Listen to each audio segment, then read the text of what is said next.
Welcome to Parenting Trap, episode 22, where Alex and I discuss the downside of rewards. Hi, everyone. Thanks for joining us today. We are talking about rewards and why they don't really work and why we don't like to use them. Mm-hmm.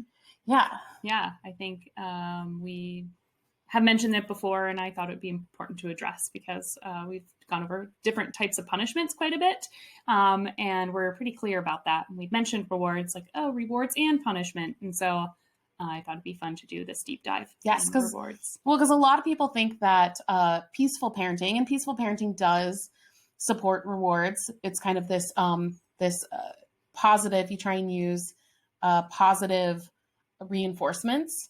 But with respectful parenting, we don't try and use reinforcements of any kind because it's trying to manipulate the behavior. And we don't believe in manipulating behavior or trying to coerce behavior. We believe all behavior is communication. And to be able to address the behavior, you need to actually figure out what the root cause of the behavior is. So whatever's going on, you need to figure out what's underneath that and address what's happening underneath it. Yeah, rather than trying to bribe your child out of whatever behavior you don't want to see, or bribe your child to have behaviors that you do want to see, which is what rewards really are.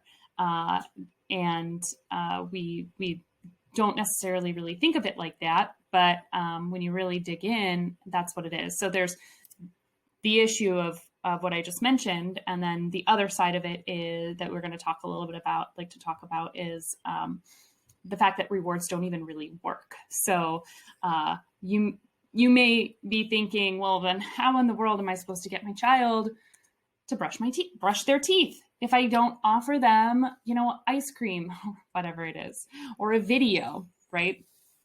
Ice cream right after you brush your teeth. Yeah, I know. Might defeat the purpose. That's why I said video. Yeah, it totally defeats the purpose. Maybe ice cream beforehand. Yeah, but then where's the incentive to brush your teeth? Right. If you get this ice cream, you have to brush your teeth. Go get ice cream tomorrow. Yeah, there you go. Seems too far in the future. Well, and when you say they don't work, that's not entirely true, because they can work in the short term in meaning that you can actually coerce a child with bribes, with rewards. You can get them to change their behavior in the moment. When we say they don't work, when you're saying that, what we mean is it's not a good way. You're not actually changing the child's motivations. So you're going to have to continue to use rewards to change their behavior from then on, because you're setting a precedent. And now anytime you ask them to clean their room or whatever it is, if you use rewards in the past, they're going to expect that. And if they don't get it, they're not going to want to do it. Right. So that's one reason it doesn't work. You're not actually changing what you want. You want to teach your kid things. I think most of the time parents use rewards. They're wanting to teach their kids something. Yeah. And all you're teaching them is that if they do it, they get a reward. Right. And you're not actually teaching them in any way the value of the importance of, let's say, helping clean up the living room or picking up the toys or whatever it might be, if that's something that that you value and you want done and you would like help doing. Yes. So that's sort of the root of it, is trying to help the child, trying to understand that the child might not have the same motivations you do. And when you're bribing, you are detracting from whatever little motivation might already be there for them to want to do these tasks, whatever it might be. Yes. So instead, what would you do instead? If you have a child, you want them to clean their room, and we don't believe in punishments or rewards. So what do you do in that situation? Yeah. So I would probably say, hey, it's time to go clean your room now. Or I might even give them an option. I might say something like, we have to clean your room before the end of the day. And I might even let them spend a significant amount of the day doing what they want to do, not necessarily even reminding them. I think kids remember things like this. I mean, depending on the age, right? I mean, I wouldn't necessarily expect my 2-year-old to be able to run back into his bedroom and clean his room 3 hours after I asked him to, but I would give some time. And then I might even do a reminder. Hey, look, it's getting a little bit late. It's almost dinner time. Do you want some help cleaning your room? I can help you do it. I would offer it. A lot of times we have to realize that the things we're asking our children are actually our agenda, not their agenda. And so to expect them to be happy to just toss everything down and move on and do exactly what you're asking them to do, that's not a realistic expectation.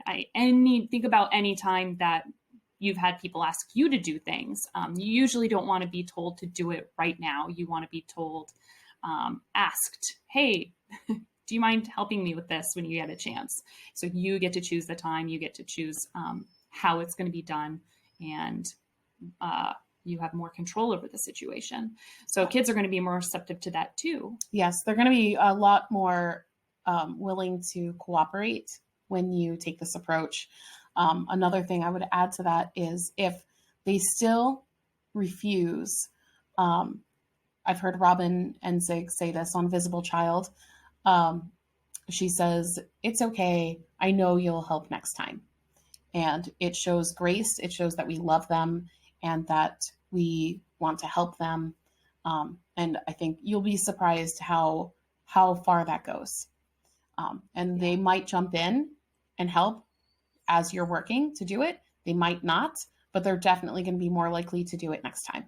Yeah, because you're giving them the opportunity and the option, and you're telling them that you care enough, and you care enough about whatever they're valuing at that time too. You care enough that they might be wrapped up in reading a book or building with Legos, and you have to show that you care what they're interested in, for them to care what you're interested in. And we forget that because it's so easy to not see what children are doing is important, but it's really important to them. And so I like that. And that's such a wonderful answer.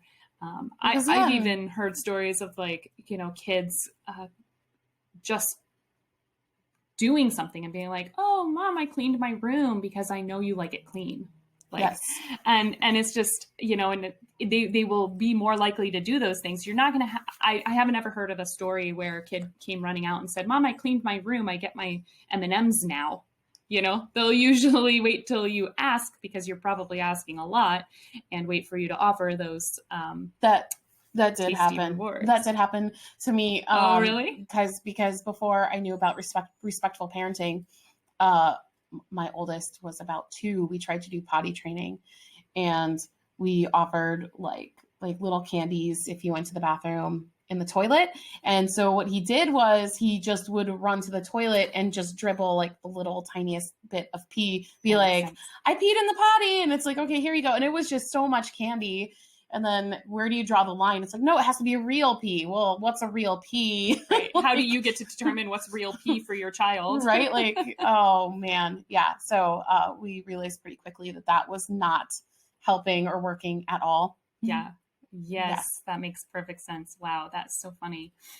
Well, there's a great reason not to use rewards right there. It's look, I cleaned a little bit of my room. Do I get something? I'm going to clean up, make a mess. Make a mess. Make a mess. Oh, I'm going to clean it again. Yeah. I mean, that can happen. Oh, definitely. No, that does make sense. And kids are smart, they know how to work around these things. So they're going to figure it out. And we think we've got, the greatest answer by offering rewards, and kids want the thing that you're doling out badly enough. They're going to figure out a way to get it with the least amount of effort, and they're not going to really be interested in the thing that you're trying to basically coerce them to do.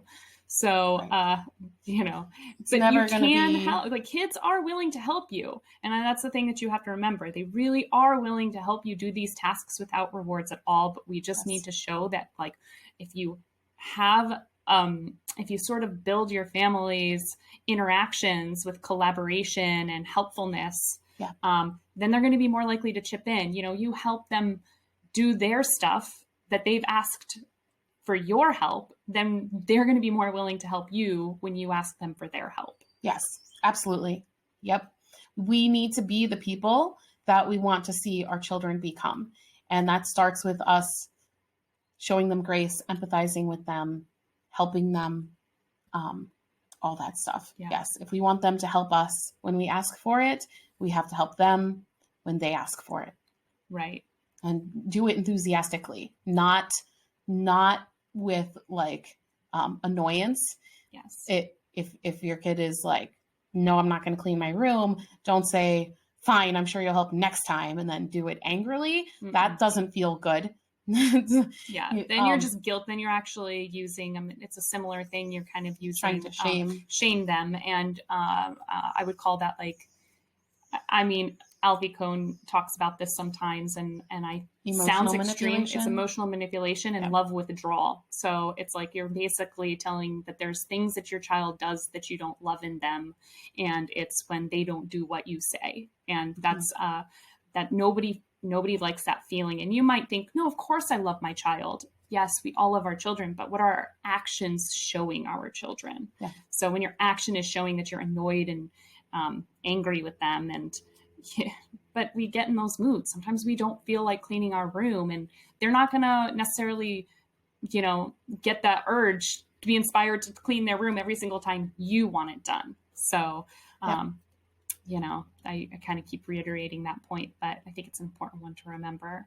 Yes, it is. It's really important because it highlights how we are trying to encourage people to see children as people. You're not going to go to your friend's house and be like, go clean your room. Right. Like that would be weird. Right. I'm probably not going to, well, I mean, I guess a spouse is a different story because you're living in the same house. So you might say, could you please clean the dishes? But it would be a little weird for you to be like, clean the dishes. I cooked. Make sure you do it before bed.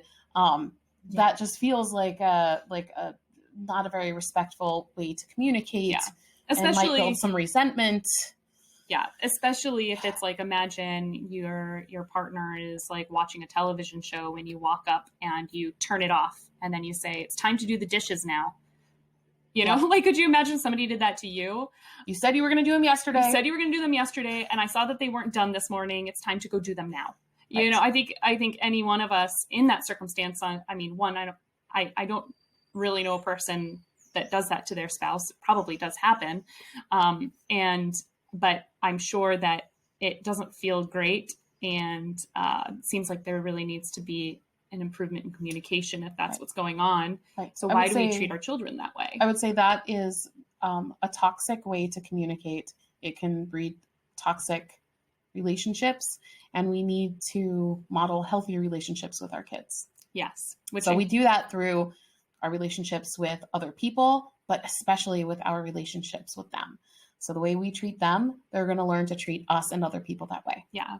Yeah. So a much more respectful way might be seeing that there's a good moment to pause the show, pause it and say, hey, I noticed that the laundry didn't get done yesterday. When you're done with the show, do you want some help folding the laundry? And kind of leaving it at that.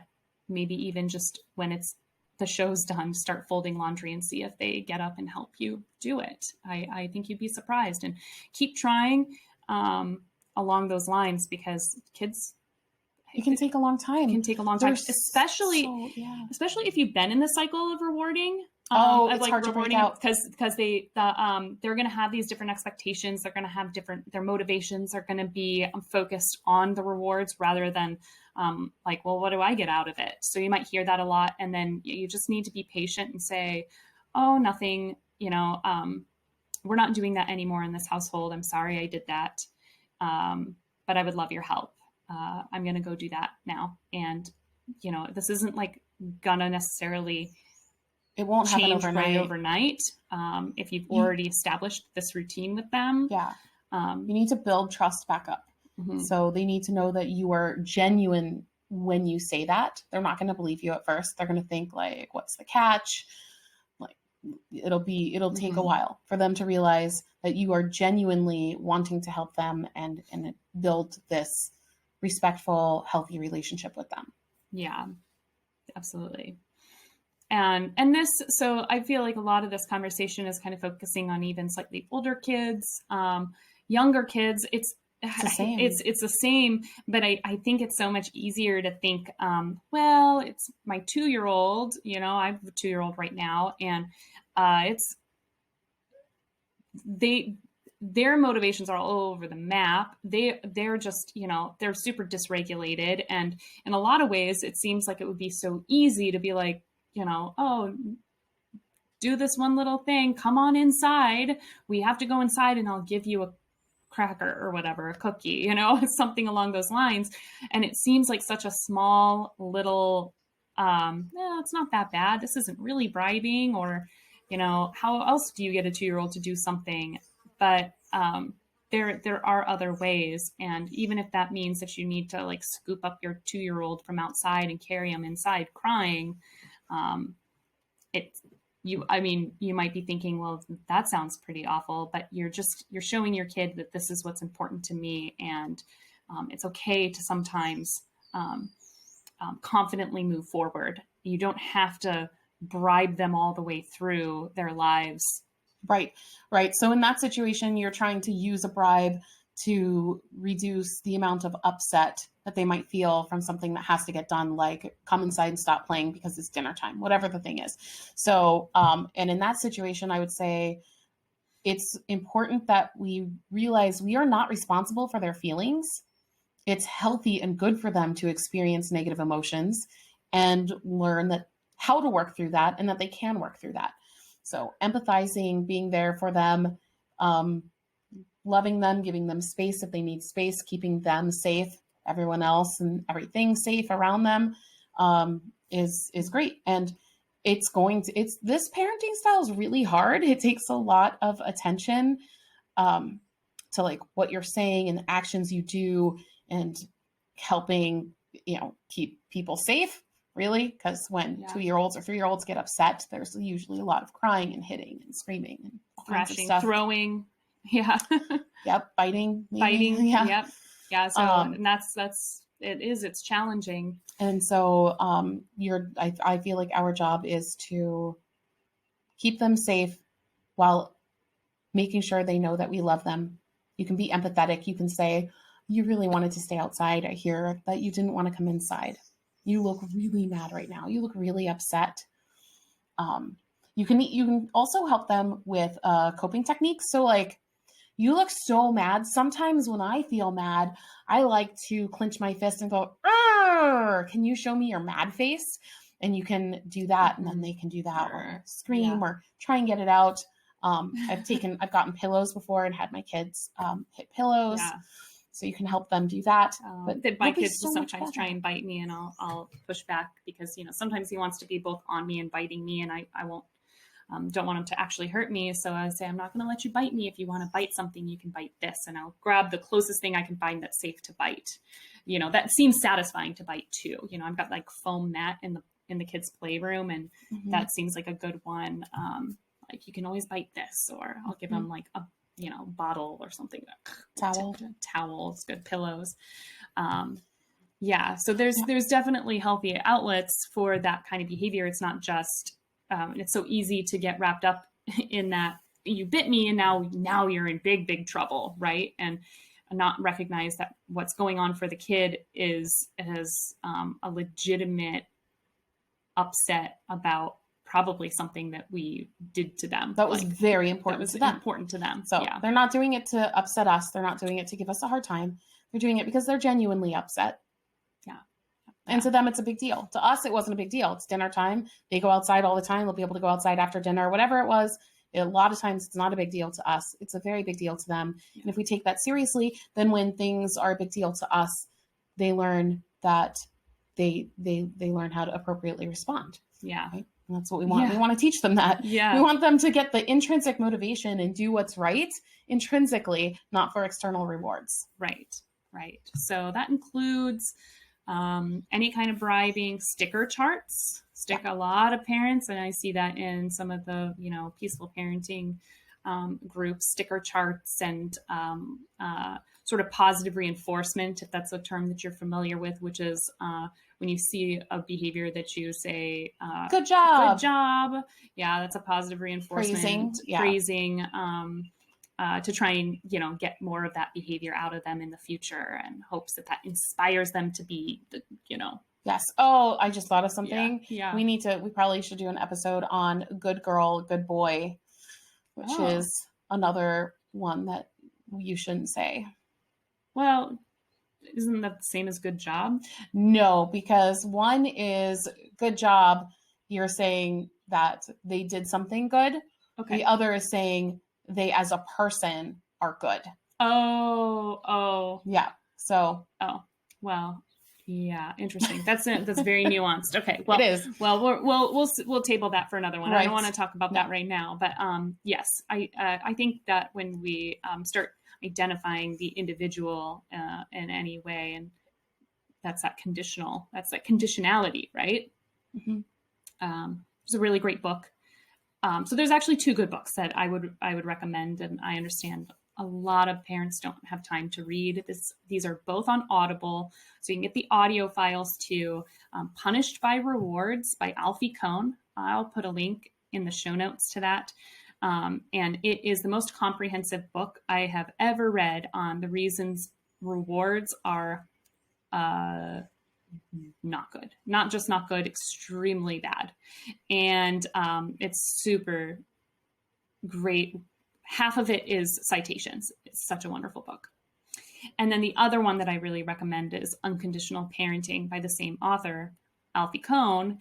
And that one's really great. It gets into rewards, but it's also more comprehensive in general about interactions with children, and showing our unconditional love for our children, and all the little things that we do in the day that might send the message to our child that we're like annoyed with them and we don't really love them. And it's extremely eye-opening because, again, it's not that you don't love them. It's that your kid's perception of the action that you're doing, the way that you are treating them, they are perceiving it from their eyes that, oh, there are these little things that I do that my mom does not love in me, or my dad does not love in me. And no one wants to feel like there's parts of them, and you say that all the time, that there's parts of them that are unlovable. Yep. So those are 2 great books. And so rewards, is there anything else that we want to say? I feel like we kind of tangented, but I think this is a fun one. We circled back. I think we got it all.